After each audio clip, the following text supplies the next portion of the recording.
چاند کی گردش سے اور اس کی منازل سے حضرت انسان کو کچھ سمجھایا جا رہا ہے کہ جب تو پیدا ہوا تھا تو چاند کی طرح سارا زمانہ تیرا منہ دیکھنے آیا تھا، تو بھی اس وقت لوگوں کی توجہ کا مرکز بن گیا تھا، اور پھر منازل طے کرتا رہا، اور جوانی کی دہلیز پہ جب تم نے قدم رکھا اور تو بدر تمام ہوا، جب شباب کی بجلیاں تیری آنکھوں سے ٹپکنے لگی، تو پھر تیری نظر کا خمار بھی کئیوں کے دل لوٹتا تھا، کئیوں کی نیندیں اچاٹ کر دیتا تھا۔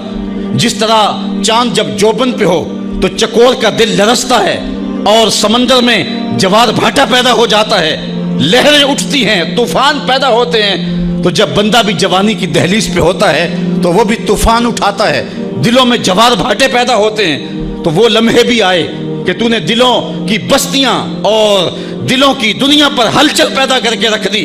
تیرا شباب لوگوں کی زندگیوں کے اندر گھلتا رہا، اور کتنوں کی نیندیں اچاٹ ہوتی رہیں، تیری زلف کے شکن کتنوں کا قرار لوٹ کے لے گئے۔ لیکن پھر وہ لمحہ بھی آیا، حتی آدھا کل ارجون القدیم، پھر بوڑھا ہو گیا، پھر تجھے کوئی دیکھنے بھی نہیں آتا، کوئی تجھ سے اداس بھی نہیں ہوتا، بچے بھی کترا کے گزر جاتے ہیں۔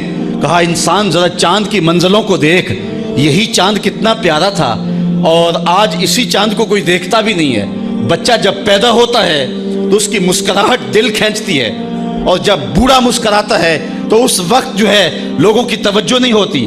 بچے کی زبان جو ہے وہ اڑ اڑ کے جب بولتا ہے تو اس کی توتلی زبان کا حسن دلوں میں نکھار پیدا کرتا ہے۔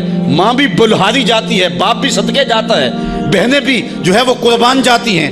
تو بچے کا ٹوٹا لہجہ اور توتلی زبان خوشیوں کی ایک لہر ہوتی ہے، لیکن جب بڑھاپے میں فالج کی وجہ سے زبان میں لکنت آ جائے، اب توتلا پن پیدا ہو جائے، اب زبان اٹکنے لگے، تو بچے بھی مذاق اڑاتے ہیں۔ ایک لمحہ وہ تھا کہ زبان توتلی تھی تو حسن تھا، آج لمحہ وہ گیا کہ حتی آدھا کل ارجون القدیم، کھجور کی ٹہنی سے جب پھل توڑ لیا جائے، اب اس ٹہنی کو کون پوچھتا ہے؟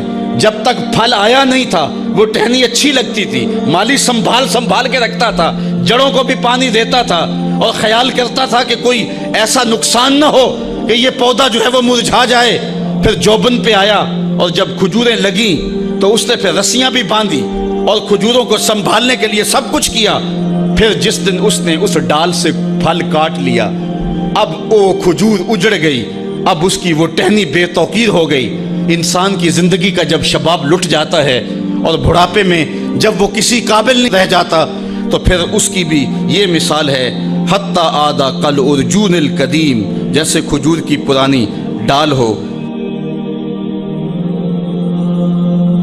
اپنی نظر اور شرمگاہ کی حفاظت کریں۔